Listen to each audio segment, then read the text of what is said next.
So ఇక్కడ quantitative aptitude section యొక్క preparation plan అయితే నేను డిస్కస్ చేస్తున్నాను. ఇక్కడ ఇంపార్టెంట్ బుక్స్ ఏవి, websites and mobile apps A follow అయితే బాగుంటుందని చెప్పేసి దీంట్లో నేను డిస్కస్ చేయబోతున్నాను. సో డిస్కషన్లోకి వెళ్దాం. ఇక్కడ నేను సిలబస్ ఇచ్చాను. సో సిలబస్లో క్వాంటిటేటివ్ ఆప్టిట్యూడ్ సెక్షన్లో సో సింప్లిఫికేషన్ 5 to 10 క్వశ్చన్స్ ఉంటాయి. సింప్లిఫికేషన్ 5 to 10 క్వశ్చన్స్ ఉంటాయి. క్వశ్చన్ సిరీస్లో వచ్చేసి 5 క్వశ్చన్స్ ఉంటాయి. అండ్ క్వాడ్రేటివ్ ఈక్వేషన్స్ వచ్చేసి 5 క్వశ్చన్స్ ఉంటాయి. డేటా ఇంటర్ప్రిటేషన్, ట్యాబులేషన్ కానీ, పై చార్ట్ కానీ, లైన్ చార్ట్ కానీ, లైన్ గ్రాఫ్ కానీ, బార్ గ్రాఫ్ కానీ 10 to 15 క్వశ్చన్స్ ఉండే ఛాన్స్ ఉంటుంది. And miscellaneous questions 10 to 15 questions ఉంటాయి. సో నేను already previous year paper discussion చేసినప్పుడు ప్రీవియస్ ఇయర్లో ఏ సెక్షన్ నుంచి ఎన్ని క్వశ్చన్స్ అడిగారో నేను ఇవ్వడం జరిగింది. ఏ టాపిక్ నుంచి ఎన్ని క్వశ్చన్స్ అనేది అక్కడ డిస్కస్ చేశాను. సో సింప్లిఫికేషన్ 5 to 10 ఇక్కడ ఓవరాల్ చేసుకుంటే మనకు 35 అబోవ్ క్వశ్చన్స్ అయితే సింప్లిఫికేషన్ 5 to 10 క్వశ్చన్స్, ఒకవేళ 5 questions simplification, series 5 questions, quadratic equations 5 questions, DI 10 questions and miscellaneous 15 questions పట్టుకుంటే మనకు 35 అవుతాయి ఓవరాల్గా. సో ఇది వేరీ అయ్యే ఛాన్స్ ఉంది. ఒక్కో ఎగ్జామ్లో క్వాడ్రేటిక్ ఈక్వేషన్స్ అనే టాపికే ఇవ్వరు అసలు. సో అప్పుడు సింప్లిఫికేషన్ అనేది 10 క్వశ్చన్స్ ఇచ్చే ఛాన్స్ ఉంటుంది. సో ఇది నెంబర్ ఆఫ్ క్వశ్చన్స్ వేరీ అవుతాయి, బట్ మ్యాక్సిమం ఈ టాపిక్స్ వచ్చేసి ఛాన్స్ అయితే మనకు 90% ఉంటుంది. సో ఇక్కడ మనం ఆల్రెడీ ఈ క్వశ్చన్స్ గురించి అయితే మనం ప్రీవియస్ పేపర్ డిస్కషన్లో మనం ఇక్కడ డిస్కస్ చేయడం జరిగింది. సో ఆ వీడియో లింక్ నేను డిస్క్రిప్షన్లో ప్రొవైడ్ చేస్తాను, పైన కార్డ్లో కూడా ఇస్తాను. సో దానిలో చూడండి. అండ్ మిస్లేనియస్ క్వశ్చన్స్ గురించి మెయిన్గా నేను ఇక్కడ డిస్కస్ చేస్తాను. సో మిస్లేనియస్ క్వశ్చన్స్ గురించి చూస్తే మనం మిస్లేనియస్ క్వశ్చన్స్ టాపిక్స్ అయితే చాలా ఉంటాయి మనకు. ఇక్కడ మెన్షన్ చేసిన అన్ని మిస్లేనియస్లో రావచ్చు. Profit and loss, time and distance, time and work, simplification, pipes and cistern, boat and stream, alligation, problem and strain, ratio and proportions, averages, probability, mensuration, simple and compound interest, bankers discount, percentages, problems on ages. So ఇవన్నీ వచ్చే chance అయితే మనకు banking ఎగ్జామ్లో మెయిన్గా మనకు probability and mensuration అయితే చాలా తక్కువ, 1% క్వశ్చన్స్ వచ్చే ఛాన్స్ అవుతుంది. సో ఇది వీ కెన్ నెగ్లెక్ట్. సో ఈ రెండు topics we can neglect. And bankers discount అనేది కూడా అప్పుడప్పుడు వచ్చే ఛాన్స్ ఉంటుంది. బ్యాంకర్స్ డిస్కౌంట్ కాకుండా సమ్ షాప్ కీపర్ డిస్కౌంట్ అడిగే ఛాన్స్ అయితే ఉంటుంది. సో అది we can neglect bankers discount also. So ఇంకా మనకు time and distance, time and work అయితే ఖచ్చితంగా ఉంటుంది. 2 to 3 questions time and distance, time and work నుంచి మనకు వచ్చే ఛాన్స్ ఉంటుంది. సింప్లిఫికేషన్ ఆల్రెడీ మనం డిస్కస్ చేసాం, so we can remove here. And pipes and system, boards and stream. So ఈ పైప్స్ అండ్ సిస్టమ్ ఇక్కడ యాడ్ అవుతుంది టైమ్ అండ్ వర్క్లో. And boards and stream, problems and trains ఇవి ఆల్మోస్ట్ ఈక్వల్. సో ఇక్కడ నుంచి మనకు ఒక 2 క్వశ్చన్స్ అయితే వచ్చే ఛాన్స్ ఉంది. అలిగేషన్ నుంచి 1 క్వశ్చన్ అయితే వస్తుంది. And profit and loss, discount నుంచి మనకు 1 to 2 క్వశ్చన్స్ వచ్చే ఛాన్స్ ఉంటాయి. ఏవరేజెస్ కూడా మనకు 1 క్వశ్చన్ వచ్చే ఛాన్స్ ఉంది. సింపుల్ అండ్ కాంపౌండ్ ఇంట్రెస్ట్ కలిపి ఒక క్వశ్చన్ వచ్చే ఛాన్స్ ఉంటుంది. అండ్ అలిగేషన్ ఆల్రెడీ డిస్కస్ చేసాం. Ratio and proportion, averages almost equal. And percentages అనేది మనకు సింప్లిఫికేషన్లో యూజ్ అవుతుంది. ఏజెస్ ప్రాబ్లమ్ కూడా మనకు 2 to 3 క్వశ్చన్స్ ఇచ్చే ఛాన్స్ అయితే ఉంది. అది ఒక పారాగ్రాఫ్ లాగా మనకు ఒక పారాగ్రాఫ్ ఇచ్చేసి సో దాని నుంచి ఏజెస్ డిస్కస్ చేసే ఛాన్స్ ఉంది. అండ్ అక్కడ మనకు రిలేషన్ కూడా ఇచ్చి ఏజెస్ కూడా మనకు చేయమనే ఛాన్స్ అయితే ఉంటుంది. సో ఇది ఓవరాల్గా మనకు టాపిక్ వైజ్ ఎన్ని మార్క్స్ వచ్చే ఛాన్స్ ఉందని చెప్పేసి నేను ఇక్కడ డిస్కస్ చేయడం జరిగింది.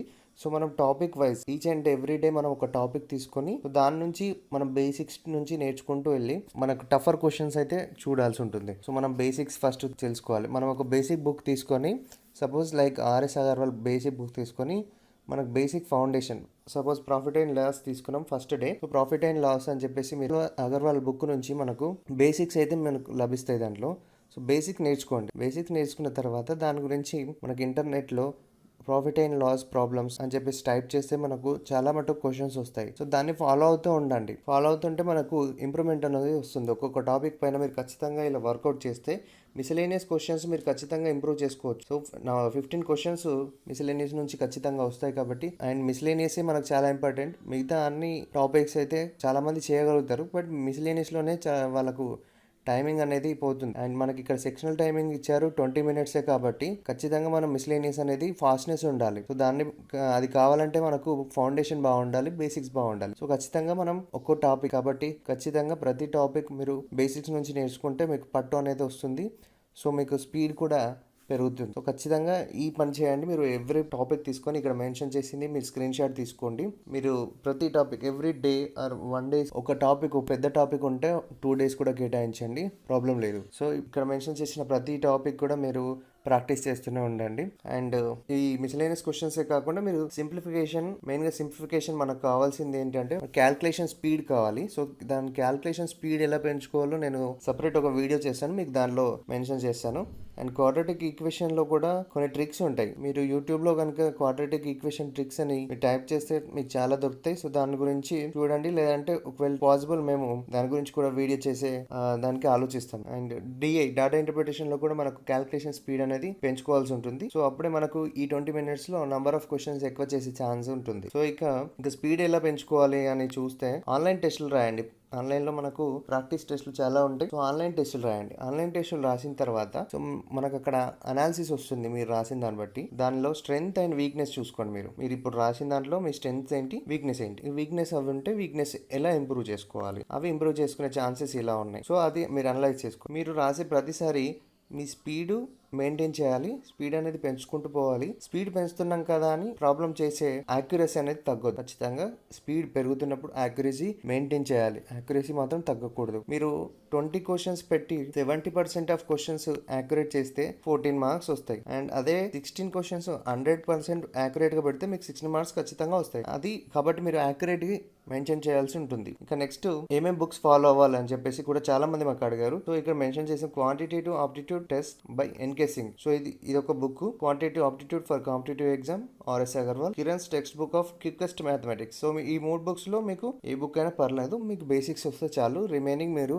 ఆన్లైన్లో మీకు చాలా మెటీరియల్ దొరుకుతుంది. ఇంకా next websites or apps to be followed ఇక్కడ డిస్కస్ చేద్దాము. ఈ వెబ్సైట్స్ ఏంటంటే బ్యాంకర్స్ అడ్డా మనకు వెబ్సైట్ అయితే ప్రతి టాపిక్ పైన మనకు టెస్ట్ అయితే ఉంటాయి, క్విజెస్ అయితే ఉంటాయి. అండ్ అఫైర్స్ క్లౌడ్ అని ఒకటి ఉంటుంది, అఫైర్స్ క్లౌడ్. సో దాంట్లో కూడా మనం టాపిక్ వైజ్ అయితే క్విజ్ అయితే కండక్ట్ చేస్తారు. సో మీరు ఈ 2 వెబ్సైట్లలో మీరు ప్రాక్టీస్ చేసుకోవచ్చు. మీకు క్వాంటిటేటివ్ ఆప్టిట్యూడ్ కానీ, రీజనింగ్ కానీ, ఇంగ్లీష్ కానీ, ఈ 3 సెక్షన్లో ప్రతిది కూడా మీరు అక్కడ ప్రాక్టీస్ చేసుకోవచ్చు. అండ్ అడ్డా 247 అని ఆండ్రాయిడ్ యాప్ ఉంది, iOS కూడా ఉంది, ఆండ్రాయిడ్ యాప్ ఉంది. సో ఈ యాప్ ద్వారా మనకు ఈ క్విజెస్ అనేవి ఈ యాప్లోనే ఉంటాయి. ప్రతి క్విజ్ బ్యాంకర్స్ అడ్డాలో పెట్టింది ఈ యాప్లో వస్తుంది. ఈ బ్యాంకర్స్ అడ్డా వాళ్ళది ఈ యాప్. సో మీరు అక్కడ ఆఫ్లైన్లో డౌన్లోడ్ చేసుకొని మీరు ఇంప్రూవ్ చేసుకోవచ్చు. అండ్ గ్రేడప్ అనే ఇంకో యాప్ ఉంటుంది. ఇది ఫేస్బుక్ లాగా. గ్రేడప్ అంటే మనలాంటి ఆస్పిరెంట్స్ ఎంతోమంది ఈ గ్రేడప్లో పోస్ట్ చేయవచ్చు, వాళ్ళ క్వశ్చన్స్ పోస్ట్ చేసి వాళ్ళ డౌట్స్ అనేది పోస్ట్ చేయొచ్చు. సో ఇది లైక్ ఫేస్బుక్ లాగా. సో textbook.com నేను ప్రిఫర్ చేస్తున్నాను టెస్ట్ సిరీస్కి. అక్కడ prelim pattern based IBPS clerk prelims తీసుకుంటే బెటర్. సో దాన్ని ప్రాక్టీస్ చేయండి. దానికి ఈక్వల్గానే ఉంటుంది మన DCCB క్లర్క్ అండ్ ఏం. సో IBPC క్లర్క్ ప్రిలిమ్స్ మీరు ప్రాక్టీస్ చేస్తే కనుక మనకు ఈక్వల్గా సరిపోతుంది. ఎందుకంటే DCCB సపరేట్ అయితే textbook.comలో ఉండదు. అండ్ textbook.comలో మనకు 349 రూపీస్కి ఇయర్లీ పాస్ అనేది ఇస్తున్నారు. సో ఈ ఇయర్లో వచ్చే ప్రతి నోటిఫికేషన్ యొక్క మాక్ టెస్ట్లు అయితే వాళ్ళు పెడతారు, ఓన్లీ ఫర్ 349 రూపీస్. అది ఆఫర్ ఎంతవరకు ఉందో నాకు తెలియదు, మేబీ పెరుగుండొచ్చు. సో దాన్ని ఒకసారి చూసి అది కొనండి. Best textbook.com. సో అది మోడరేట్గా ఉంటుంది, మరీ టఫ్ సైడ్ ఉండదు, మరీ ఈజీ సైడ్ ఉండదు, ఎగ్జామ్ లెవెల్లో ఉంటుంది. ఖచ్చితంగా మనం ఇది బెస్ట్ ఆప్షన్ టెస్ట్ సిరీస్కి అయితే. చాలామంది DCCB క్లర్క్ గురించి ఒకరు మన ఫేస్బుక్ గ్రూప్లో పోస్ట్ చేశారు ఒక టెస్ట్ సిరీస్ గురించి. సో అది చాలా హై కాస్ట్ ఉంది. So don't prefer that. Me test series గురించి textbook.comకి వెళ్ళండి, అది చాలా బాగుంటుంది. అండ్ మీరు అడ్డా 247 కూడా ప్రిఫర్ చేయవచ్చు. సో నో ప్రాబ్లం, అడ్డా 247 కూడా బాగుంటుంది. ఇంకా ఓలై బోర్డ్ అండ్ ప్రాక్టీస్ మార్క్ ఉంటాయి, బట్ చాలా టఫర్ సైడ్ ఉంటాయి. DCCB క్లర్క్ అండ్ EMకి అయితే అంత టఫర్ సైడ్ అయితే అవసరం లేదు మనకి.